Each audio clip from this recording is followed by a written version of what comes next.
সাধারণত হচ্ছে দুই প্রকার। কারণ একটা রেস্টুরেন্টের মধ্যে বার থাকে এবং হচ্ছে রেস্টুরেন্ট থাকে। বার ওয়েটার হচ্ছে আলাদা এবং রেস্টুরেন্ট ওয়েটার হচ্ছে আলাদা। তো বারের মধ্যে বারটাকে নিয়ে আগে প্রথমে আলোচনা করি। বারটা হচ্ছে যেখানে হচ্ছে তারা মদ খায়, সেই বার আপনি মদটা সার্ভ করবেন, অর্ডার নেবেন, সার্ভ করবেন। আসসালামু আলাইকুম, welcome to my another video. আমি চলে আসছি Kausar Hussain Europe journey YouTube channel থেকে, এবং আমার ফেসবুক পেজটি হচ্ছে ইউরোপ ফ্রম কাউসার। তো আজকের ভিডিও টপিক হচ্ছে ওয়েটারের কার্যাবলীসমূহ, বা একটি হোটেলে যে অনেকগুলো রেস্টুরেন্ট থাকে সেই রেস্টুরেন্টের মধ্যে ওয়েটারের কার্যাবলীসমূহ। একজন ওয়েটার কী কী কাজ থাকে, অর্থাৎ তার সকল রেসপন্সিবিলিটি, তাকে কী করতে হবে, এই জিনিসগুলো নিয়ে হচ্ছে আজকের মূল ভিডিও। তো আপনি যদি এই জিনিসগুলো জানতে চান অবশ্যই ভিডিওটি স্কিপ করবেন না অথবা টেনে দেখবেন না। তো চলে যাচ্ছে আমাদের মূল আলোচনাতে। তো আপনারা জেনে থাকবেন যে ওয়েটার সাধারণত হচ্ছে দুই প্রকার।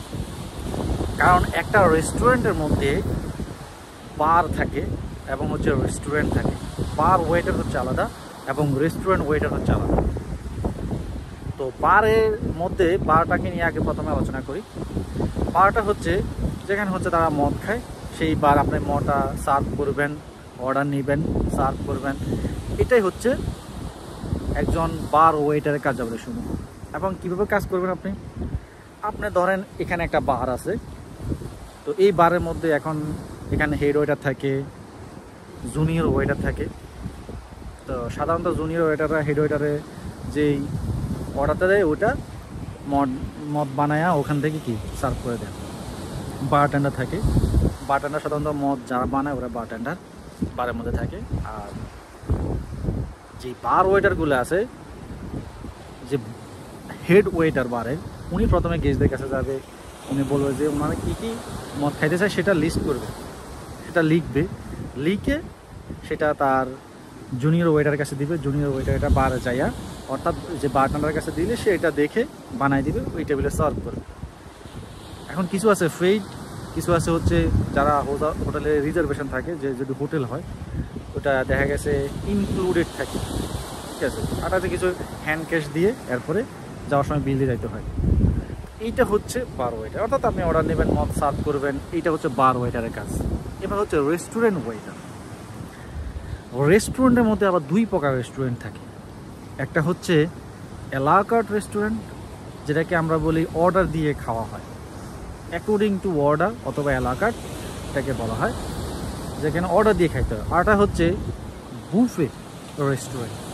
বুফেতে মানে হচ্ছে সব কিছু দেয়া থাকবে, আপনি শুধু সেলফ সার্ভিসেস। আপনি আসবেন, বসবেন, আপনি ওখানে প্লেট দেওয়া থাকবে, আপনি প্লেট নিয়ে নিজের হাতে খাবারটা নেবেন। এটা হচ্ছে বুফে রেস্টুরেন্ট। তো আমি প্রথমে বুফে রেস্টুরেন্টটাই কথাই বলি, যে আপনি প্রথমে হচ্ছে টাইম দেওয়া থাকবে, যে সকালবেলা অর্থাৎ মর্নিং টাইম, এরপর হচ্ছে মানে ব্রেকফাস্ট টাইম, লাঞ্চ টাইম এবং ডিনার টাইম বুফেতে। তো নির্দিষ্ট টাইমে আসবে, আপনার সব কিছু সেট আপ থাকবে, অর্ডার টেবিলে সব কিছু সেট আপ থাকবে সবসময়, ওয়েটারে সেট আপ দিয়ে রাখে আগে থেকেই।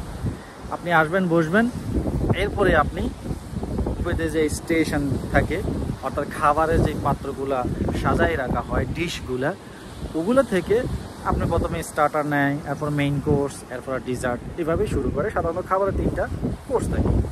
এভাবেই আপনি নিজেই প্লেট নেবেন এবং হচ্ছে কি খাবেন।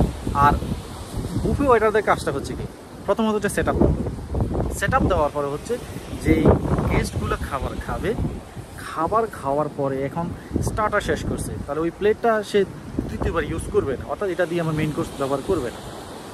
এই প্লেটটা আপনাকে নিয়ে নিতে হবে। সেখানে প্লেটের সাথে আপনাকে কাটলাই থাকতে পারে, দেখা গেছে নাইফ থাকতে পারে, ফর্ক থাকতে পারে, স্পুন থাকতে পারে, ওইগুলো নিয়ে দেবেন। এরপরে গেস্ট কী করবে, আবার যায় আরেকটা প্লেট নিয়ে ওটাতে আবার মেইন কোর্স নেবে, আবার আপনি মেইন কোর্সের প্লেটটা নিয়ে নেবেন। শেষ হলে আপনাকে জিজ্ঞেস করতে হবে, আপনি যখন গেস্টদের কাছে যাবেন আপনি জিজ্ঞেস করবেন হ্যাভ ইউ ফিনিশড স্যার, অথবা হ্যাভ ইউ ফিনিশড ম্যাম।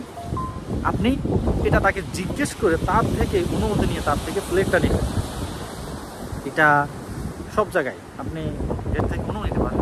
আপনি সে দেখতেছেন যে খাবার শেষ হয়ে গেছে, আপনি মনে মনে ভাবলে হবে না, সে আবারও এই প্লেটে আবারও নিতে পারে অ্যাগেইন স্টার্টারও নিতে পারে, অথবা অ্যাগেইন মেইন কোর্স নিতে পারে, অথবা অ্যাগেইন ডিজার্ট নিতে পারে। তার কাছে ভালো লাগতে পারে একটা খাবার।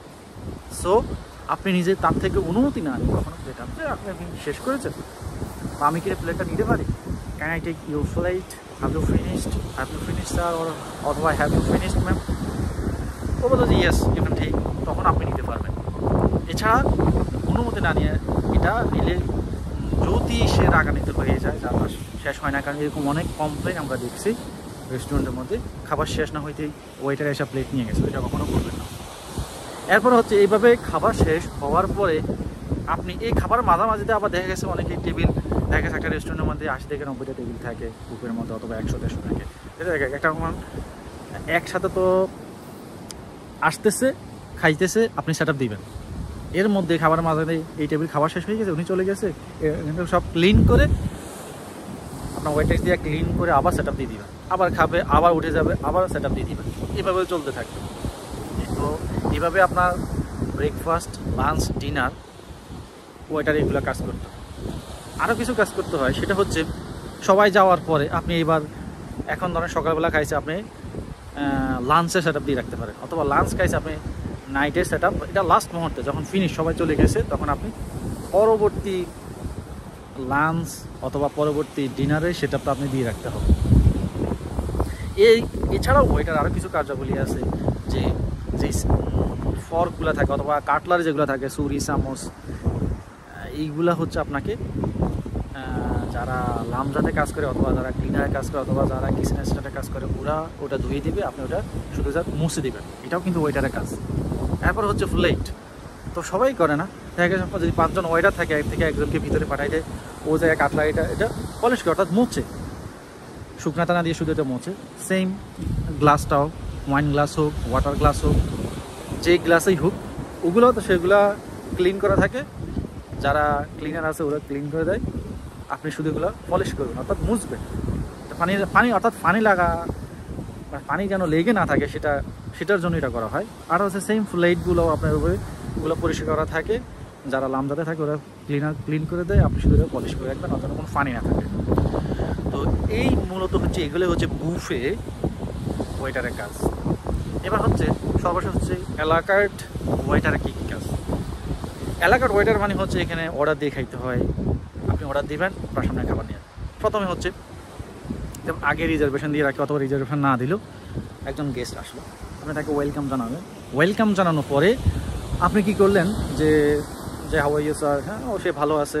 তারপর আপনি তাকে জিজ্ঞেস করলেন আপনি কোন সিটাতে বসতে আগ্রহী, এই সিটাতে বসবেন, এই টেবিলে, ওই টেবিলে, কোনটা আপনার কাছে ভালো লাগে। তখন আপনি বলেন যে হ্যাঁ, উনি বলে যে এই টেবিলটা আমার কাছে ভালো লাগে, এই টেবিলটা আমি বসতে চাই, আপনি ওকে বসাই দেওয়ার পরে আর এইগুলো কাজটা করবে হচ্ছে হেড ওয়েটার বা রেস্টুরেন্টের ইনচার্জ। তো উনি আইসা বসাই দেওয়ার পরে এবার হচ্ছে যে জুনিয়র ওয়েটার থাকে, ওরা প্রথমে পানিটা সার্ভ করবে, দেখা গেছে এক এক রেস্টুরেন্টে কিছু স্পেশাল ডিপস থাকে, ব্রেড এগুলো থাকে, এগুলো দেওয়ার পরে এবার হেড ওয়েটার যাবে অথবা ইনচার্জ যাবে, যাই হচ্ছে তার থেকে প্রথমেই তাকে মেনু দিয়ে দিবে। বসার পরে মেনু দিয়ে দিবে, বসার সাথে সাথে পানি দেওয়ার পরে তাকে হাতে মেনু দিতে শুরু হবে, here it is our menu sir. Menu দেওয়ার পরে আপনি তার থেকে ড্রিঙ্কসের অর্ডার দেবেন, অর্থাৎ সে মদ খাবে অথবা জুস খাইতে পারে, ঠিক আছে, সে অ্যালকোহল হোক, নন অ্যালকোহল হোক, এই জিনিসগুলো, অর্থাৎ মদের অর্ডার নেবেন, আপনি ওয়াইনের অর্ডার নেবেন, অথবা সফট ড্রিঙ্কসের অর্ডার নেবেন। অর্থাৎ ড্রিঙ্কস, সেটা সফট ড্রিঙ্কস হতে পারে, ওয়াইন হতে পারে, অ্যালকোহল হতে পারে, ঠিক আছে, জুস হইতে পারে, যেটাই হোক আপনি ওর থেকে অর্ডার নেবেন। অর্ডার নেওয়ার পরে আপনার যেই জুনিয়র ওয়েটার আছে ওর কাছে এই স্লিপটা দিয়ে দিলে ও সেটা বারে যাবে, ওখান থেকে হয়তো যদি বার টেন্ডার না থাকে তাহলে তার নিজে বানাইতে হবে, আর যদি বার টেন্ডার থাকে তাহলে বার বললে ওরা এটা বানাই দিবে, আপনি এসে সার্ভ করবে, সেটা হচ্ছে জুনিয়র ওয়েটার। আচ্ছা, এটা দেওয়ার পরে অর্ডার নেওয়ার পরে 5 মিনিট 10 মিনিট পরে আপনারা যাই জিজ্ঞেস করবেন যে are you ready sir, take order, are you ready sir for order. আপনি জিজ্ঞেস করবেন যে আপনি আসলে রেডি কিনা অর্ডারের জন্য, বলবো যে হ্যাঁ yes I am ready to order, ও রেডি হচ্ছে অর্ডার দেওয়ার জন্য রেডি। এবার আপনি কী করলেন, আপনি একটা কাগজ নিলেন, আপনার পেজ থাকে সবসময়, তো তো কলম নিলেন, এবার বলবেন যে স্টার্টার হচ্ছে এটা, আমার মেইন কোর্স হচ্ছে এটা, ঠিক আছে। এই দুইটা সাধারণত নেয়, আর ডিজার্টটা হচ্ছে অ্যাট লাস্টে, হ্যাঁ ডিজার্টটা নেয়। সো এরপরে যেটা করতে হবে, এগুলো নিয়ে আপনাকে কিচেনে পাঠিয়ে দিতে হবে, অর্থাৎ স্টার্টার এবং হচ্ছে মেইন কোর্সের কাগজটা আপনাকে কিচেনে পাঠিয়ে, কিচেনে রেডি করবে। প্রথমে স্টার্টার রেডি করবেন, এটা আইটেম ডেট ওয়েটার সহকারে এবং হচ্ছে সিনিয়র ওয়েটার সহকারে আপনি এটা সার্ভ করলেন। তো টেবিলে দিয়ে দিলেন, আপনি স্টার্টার দিয়ে দিলেন, স্টার্টার খাওয়া শেষ। স্টার্টার খাওয়া শেষ হওয়ার পরে তাতে কোনো মধ্যে নিয়ে যে তারা সম্পূর্ণ সবাই শেষ করছে কিনা অ্যাট এ টাইমে, এটা নিয়ে বললেন যে এত নম্বর টেবিলে মেইন কোর্স রেডি করে, যারা কুকে আছে বা শেফে আছে ওদেরকে বললো যে মেইন কোর্স রেডি এত নম্বর টেবিলে, ওই নম্বর টেবিলে কি অর্ডার আছে মেইন কোর্স সেটা রেডি করবে, আবার ওইটা নিয়ে দিতে হবে। আবার যখন মেইন কোর্স যখন সার্ভ করা হবে, মেইন কোর্সটা উঠানো হবে। মেইন কোর্সটা উঠানোর পরে এইবার তাকে যা জিজ্ঞেস করবে যে আপনি কোন ডিজার্ট খেতে চান, আমাদের হচ্ছে ডিজার্ট আছে, এই ডিজার্ট আছে, অথবা আপনি তাকে ডিজার্ট মেনু দিতে পারেন, মেনুটা আবার দিতে পারেন, অথবা মৌখিকভাবেও বলতে পারেন, যাক এক এক রেস্টুরেন্টে এক এক রকম আপনি মেনুটাই দিলেন, অথবা মুখে বলে আমাদের এইসব ডিজার্ট আছে। কারণ এলাকাটা ডিজার্টের পরিমাণ অল্প কয়েকটা, কারণ 3টা 4টা 5টা আইটেম থাকে, বেশি আইটেম থাকে না, বাট বুফেতে অনেক ডিজার্ট আইটেম থাকে। তো আপনি বললেন, এবার ডিজার্ট অর্ডার নিলেন, অর্ডার নেওয়ার পরে আপনি তাকে ডিজার্ট দিলেন, ডিজার্ট ডাইনার টেবিলে সার্ভ করে দিলেন, সেটা আপনার জুনিয়র ওয়েটার সহকারে, অথবা জুনিয়র ওয়েটারকে বললেন আপনি হ্যাঁ দিলেন। দেওয়ার পরে সম্পূর্ণ খাওয়া খাইলো, সে একটু গল্প করলো, এর মাঝে মাঝে আবার মদ আরও চাইতে পারে, অথবা জুস আরও লাগবে, আপনি তাকে জিজ্ঞেস করতে পারবেন যে anything else sir, everything okay sir, সব কিছু ঠিক আছে কিনা, আপনার আর কোনো কিছু লাগবে কিনা, এগুলো একটু বলবেন। বলার পরে এবার সে অনেকক্ষণ বসবে, বসার পরে যদি ভালো লাগে আপনাকে টিপস দিবে, আর যদি ভালো না লাগে টিপস দিবে না, অথবা টিপস টেবিলও রেখে দিতে পারে, সেটা তার ব্যক্তিগত ব্যাপার। তো যাওয়ার সময় আপনি বলবেন ঠিক আছে thank you, so have a good night sir, ঠিক আছে, see you tomorrow, see you next day, অথবা যেভাবে সুন্দরভাবে বললেন, অর্থাৎ যাওয়ার সময় বিদায়টা সুন্দর মতো দিয়ে দিলেন। এটাই হচ্ছে তো একজন ওয়েটারের কার্যাবলী। আপনি যেই ওয়েটারে আসেন, বারে আসেন, অথবা রেস্টুরেন্ট ওয়েটারে আসেন, অথবা বুফে ওয়েটারে আসেন, অথবা এলাকার ওয়েটারে আসেন, যে ওয়েটারে আসেন, এইগুলো হচ্ছে কাজ। আর সবাইকে ধন্যবাদ ধৈর্য সহকারে আমার ফুল ভিডিও দেখার জন্য। অবশ্যই যারা ওয়েটারে আসতে চান তাদের এই ভিডিওটি অনেক কাজে লাগবে। আর আমার চ্যানেলটি আপনি যদি সাবস্ক্রাইব না করে থাকেন, অবশ্যই আমার চ্যানেলটি সাবস্ক্রাইব করবেন। আর যদি ফেসবুক পেজ থেকে দেখে থাকেন, অবশ্যই আমার পেজটি লাইক দিবেন। আর সবাইকে ধন্যবাদ ধৈর্য সহকারে ভিডিও দেখার জন্য। Thanks for watching. অ্যান্ড অবশ্যই আমার ভিডিও যদি ভালো লেগে থাকে অবশ্যই কমেন্ট করে জানাবেন। আর পরবর্তী ভিডিও কী নিয়ে বানাবো সেটাও অবশ্যই আমাকে কমেন্ট করে জানাবেন, কারণ আপনাদের এক একটা কমেন্ট আমার কাছে মহামূল্যবান। আর আমি প্রত্যেকটা কমেন্টেই রিপ্লাই দেওয়ার চেষ্টা করি, কারণ অনেকে অনেক তথ্য আমার মিসিং হইতে পারে আমার ভিডিওতে, সেগুলা জানতে চান কমেন্টের মাধ্যমে, আমি সেগুলো জানিয়ে দেওয়ার চেষ্টা করি। তো সবাই ভালো থাকবেন, সুস্থ থাকবেন, নামাজ পড়বেন। আল্লাহ হাফেজ, আসসালামু আলাইকুম।